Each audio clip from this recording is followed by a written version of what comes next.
The story begins with a transfer student struggling to make friends at St. Chronica's Academy. He remembers making a bad first impression on his first day when he arrived late. One day, he meets his classmate Yozora Mikazuki, who is talking to an imaginary friend named Tomo. Yozora is generally unhappy, so it surprises the transfer student when she reveals her secret to him. They both discuss how difficult it is to make friends, and he suggests starting a club. Welcome to Tori Recaps, where we're going to review and recap anime. The following day, Yozora invites him to a newly formed neighbors club which aims to help people make new acquaintances. Despite his skepticism, he joins her in putting up recruiting posters. Another student named Sena joins them as they finish their exercises. Yozora dismisses her as the ideal girl, but Sena insists on becoming friends and reveals that she wants genuine connections. Later, they argue about popularity with the opposite sex. The transfer student keeps track of the team's statistics to deepen their connection. Yozora suggests that their first activity should be playing an action role-playing game about hunting monsters. All three members bring their copies to the next meeting. Sena brags about her rank, which irritates Yozora.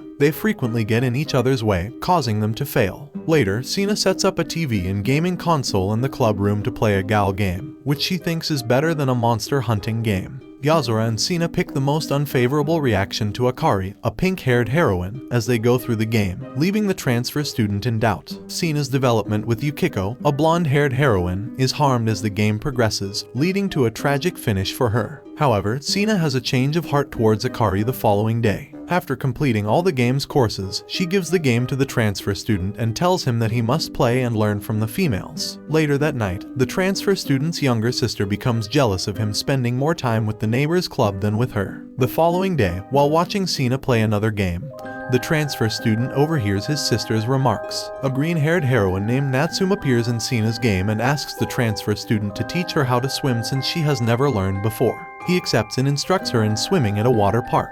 As they finish their lunch, he notices that Sena enjoys her nickname Meat. However, Sena puts herself into trouble after insulting several boys who are hitting on her, causing the transfer student to assist her. Sena praises him for rescuing her, but he accuses her of inciting the fight. On the walk home, the experience reminds him of a childhood friend who taught him a valuable lesson about friendship, which Yozora recognizes. Kodaka meets with Maria Takayama, a 10-year-old teacher who was tricked by Yozora into becoming the club's faculty advisor. Maria tries to refuse the position, but Yozora convinces her that she can handle it as a grown-up. Maria reluctantly agrees and becomes a full member of the club. Later, Kodaka shares his concerns about being followed, and Yozora and Sena try to help, but their efforts only make things worse. Kodaka eventually catches the stalker, a boy named Yukimura Kusunoki, who sees Kodaka as a role model. Yozora invites Yukimura to join the club, and he agrees. Rika Shiguma, a scientist, joins the club and reveals her interest in adult magazines. Kodaka notices that Maria only eats chips and decides to start bringing her nutritious meals. Kabuto is jealous of Kodaka's attention to Maria. During a virtual reality gaming session, Maria falls asleep, causing problems for the group. Kodaka wakes up to find Kabuto in his bed, claiming to be his sister. The club reflects on their successes and discuss visiting a karaoke bar. Yozora argues with the cashier over the price, and the group splits up into separate rooms to sing. Kodaka and the others arrive in the lobby after their karaoke session, feeling tired from singing. Sena and Yozora are already there and have come up with a way to compete in karaoke using the scoring mechanism. Sena tells Kodaka that her father wants to see him as they walk home, making Yozora jealous. As summer approaches, Kodaka asks Yukimura to take over making Maria's lunches, but Yukimura misunderstands what constitutes as healthy food and ends up overdosing Maria with dietary supplements. After discovering that club members aren't always available throughout the summer, Kodaka proposes finding another way to stay in touch. Rika suggests using their smartphones, and she and Yukimura exchange contact information through infrared wireless. However, Yozora and Kodaka manually input the information, unaware of their phone's capabilities. Sena confesses that she doesn't own a cell phone and doesn't need one. When Kodaka asks for her contact information, Yozora irritates Sena by making a call in front of her and making Meat jokes. Later, Sena calls Kodaka in the middle of the night to ask about his phone's brand and model. She then arrives the next day with a new smartphone like Kodaka's. After seeing perverted text messages from Rika, Kodaka helps Sena when Yozora spams her phone and grows envious because Kodaka's air conditioner is broken.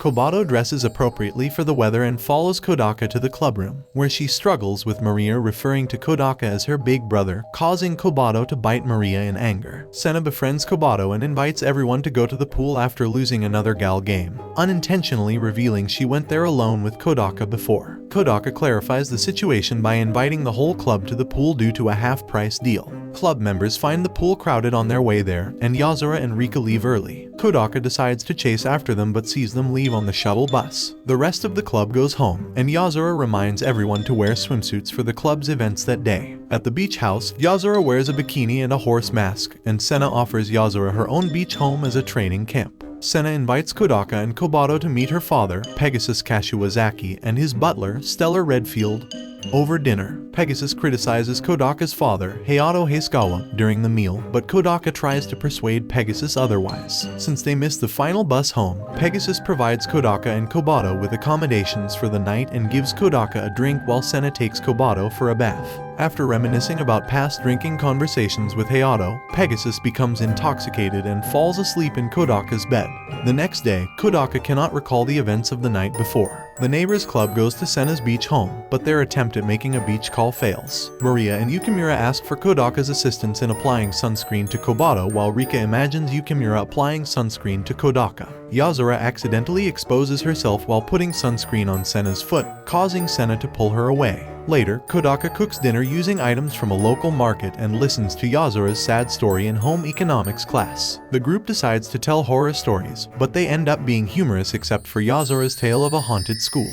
Throughout the night, Kodaka is summoned to assist the girls to the restroom due to Yozora's terrifying story. Despite Yozora mentioning the upcoming summer festival, she refuses to participate due to anticipated crowds. The whole club decides to have takoyaki at Sena's suggestion, and Kodaka and Kobato change into yukatas to head to the festival. Sena finds Kobato appealing after her transformation, but thinks Kodaka's hair spoils his look and suggests he color it. Yozora and Sena compete at game booths while the other members enjoy other vendors. Everyone gathers to light off fireworks, but Yozora's hair catches fire and Kodaka must douse her with water. Embarrassed, Yozora stays away for the remaining week of summer vacation and returns to school with her hair chopped short. Eventually, Kodaka recognizes Yozora as his childhood friend Sora, who was unhappy when he didn't recognize her upon his transfer to their school. Upon Kodaka's arrival on his first day of school, he caught Yozora during a conversation with her imaginary friend, Tomo. During their discussion about clubs, Yozora came up with the idea to start a club exclusively for her and Kodaka, which later became known as the Neighbors Club. Later, Yozora led Kodaka to the stairway and revealed that she had been his childhood friend all along, much to his surprise since he thought his childhood friend was male. Yozora blamed Kodaka for leaving on the day she wanted to share something significant with him, which coincidentally was the same day Kodaka wanted to inform her of his relocation. Though Yozora planned on revealing her true gender by wearing a skirt, she was too embarrassed to do so and made Kodaka promise to keep their childhood friendship a secret from the rest of the group and to refer to her by her given name only. When Rika and Yukimura encountered Kodaka and Yozora in the club room, they were confused about who Yozora was until Sena recognized her. Meanwhile, Rika convinced Yozora to dress up in a male school uniform. As the members of the Neighbors Club gathered, Kodaka wondered what would happen next. This is where Season 1 ends. Overall, I thought this was an enjoyable anime. If you want more recap and reviews, make sure to like and subscribe.